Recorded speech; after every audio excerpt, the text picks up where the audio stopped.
Hello po mga kabayan, kamusta po kayo? Sana po nasa maayos po kayong kalagayan.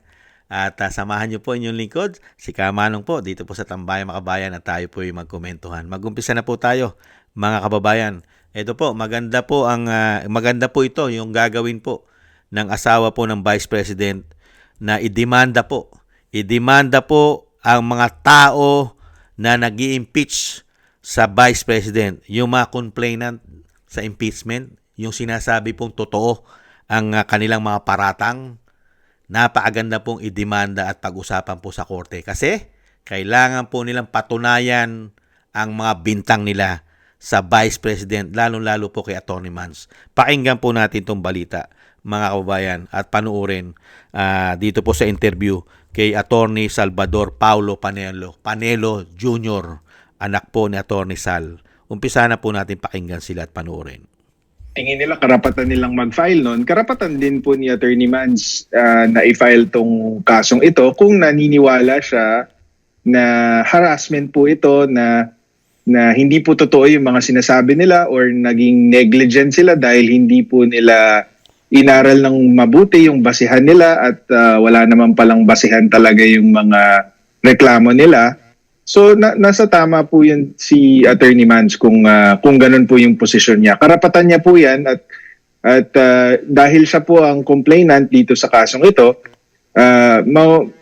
nasa kanya yung burden of proof. Siya ang kailangan magpatunay na malisyoso at hindi totoo yung mga paratang ng mga complainants, ng mga kinasuhan niya doon sa mga impeachment complaint. Totoo po yun mga kabayan. Tama po yun. Tama po yung sinasabi po ni Atty. Paulo Panelo Jr. At napakagandang balita po yan. Dahil kailangan pong sampahan talaga ng kaso yan. Kasi yung nangyayari po kasi sa House of Representatives, sa nakikita po ng taong bayan at sa nakikita natin, ay pamumulitika. Grabe po yung ginagawa po nila ron.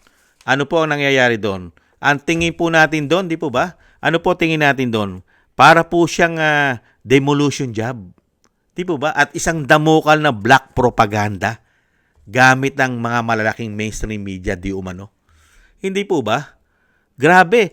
Talagang tutok na tutok sila dahil nga po, paano mo sasabihin hindi yun na demolition job? At grabing pamumulitika sa Vice President. Mga kababayan.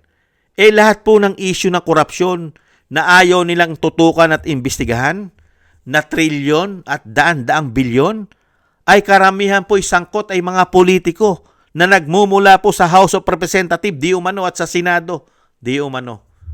Hindi po ba? Kaya nga po ang taktika nila para hindi po mabunyag at mailihis ang issue ng korupsyon nila ay dalin po nila ng dalin sa Vice President at kung ano-ano na lang po ang kanila pong mga pinagsasabi, mga scripted, gawa-gawa na mga paratang di umano. At napakaganda po ang gagawin ni Attorney Mans Carpio at isa rin pong abogado sa pangunguna po ng kanyang legal team na si Attorney Paulo Panelo Jr. Tama po yan.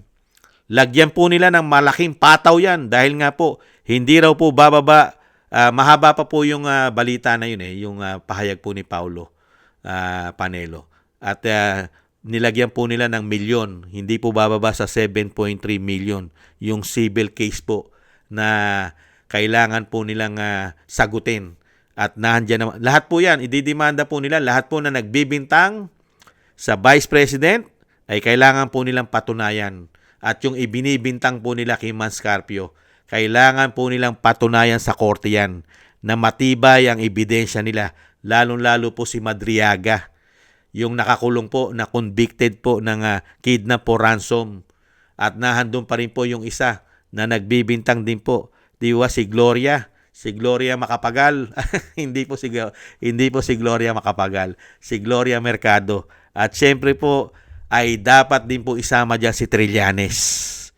At yung mga congressman po sa impeachment complaint, kailangan po nilang patunayan yan. Hindi po ba? Yung mga congressman, mga kababayan, ay kailangan pong patawan po yan ng kaso At kailangan po sa korte po yan dalhin, hindi po sa House of Representative na puro po meron silang maiitim na balak di umano para pabagsakin at hindi makaupo ang isang Duterte dahil malilintikan po ang mga hayop na yan pag naupo po ang isang Duterte sa Malacanang. Ang mga buhaya ay mapuputulan po ng mga buntot yan at baka maputulan din po ng ulo ang mga buhaya na yan di umano. Hindi po ba? Mabuhay po kayo, Attorney Manscarpio. Tama po yung ginawa nyo. Dalhin nyo po sa korte. Dahil po ang Kongreso ay hindi po korte. Napakadami po ang ginawa nila na puro pagbibintang. Haka-haka. Lalong-lalo po yung ginawa nila na doon po sa inyong bank statement. Hindi po ba?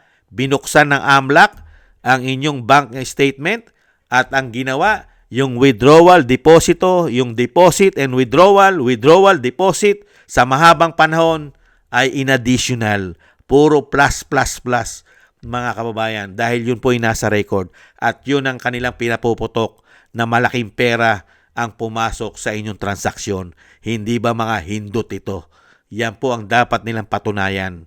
Hindi po ba? At lalong-lalo po yung sinasabi po ni Madriaga. Kailangan niyang patunayan yan sa korte na lahat ng sinasabi niya ay dokumentado at totoo at meron siya mga witness. Hindi po ba? Lalong-lalo po ang mga kasinungalingan na tinatawag ng mahilig sa saba at mahilig at yung tinatawag pong pambansang asong ulol ng Pilipinas. At isa pong sheriff na ngayon ng ICC, mga kababayan. Yan po ang aabangan po natin dahil alam naman po natin na ang proseso po dyan po sa ganyan po ay medyo matagal po yan. At at least po mga kababayan, uusad na po at gugulong na po ang kaso na yan.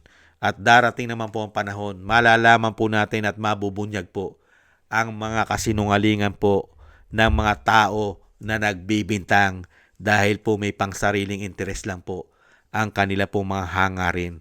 Dahil nga po, umaalingasaw po kasi ang mga maleta nila.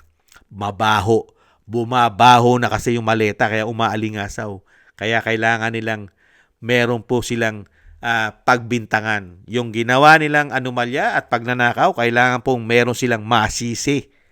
At syempre, bukod sa masisisi, kailangan po nilang itsapuera, i-demolish yung tao na manguhuli po sa mga magnanakaw. Hindi po ba? Kaya nga po lahat ginagawan po nilang paraan. Kahit po sa Senado, nakita po natin. Dahil nga gustong-gusto nilang ma-impeach ang Vice President. Yung mismong dating Senate President ay naggugumahol para po magkaroon na naman ng bagong kudita sa Senado. Dahil nga po sila ay kabadong-kabado na. Baka po kasi sumambulat ang baho ng maleta. Hindi po ba?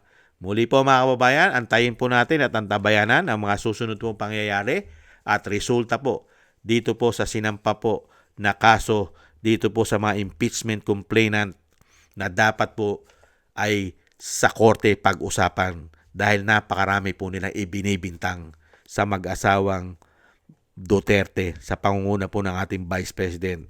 At syempre po ni Attorney Manscarpio. Mabuhay po kayo. At syempre po, lagi po kayo maingatan sa kapahamakan dahil napakarami po ang gusto po bumagsak ang inyong pamilya. Hindi lang po ang mga magnanakaw na senador, nahandyan pa ang malalaking mga oligarkiya di umano, at nahandyan pa ang mahigit 50 years ng problema ng ating bansa ang makakaliwa. Lahat po sila ay nagsanib puwersa gamit pa ang malalaking mainstream media di umano. At syempre po, ang isang damukal na trolls na mga bayaran, mga kababayan, ay nagsanib puwersa po sila para pabagsakin ng mga Duterte. Maingatan po sana kayo at isama po natin sa napakaraming dasal, mga kababayan. Ngayon po mga kababayan ay maraming salamat naman po. Maraming salamat po sa nagusto po natin tambay mga kababayan sa YouTube at TikTok. At ganoon din po sa ating mga subscribers at patuloy na susubscribe. Mabuhay po kayo. Shoutout po sa inyo lahat. At shoutout din po. Thank you po sa mga nagko-comment, like, share, and subscribe. Maraming salamat po.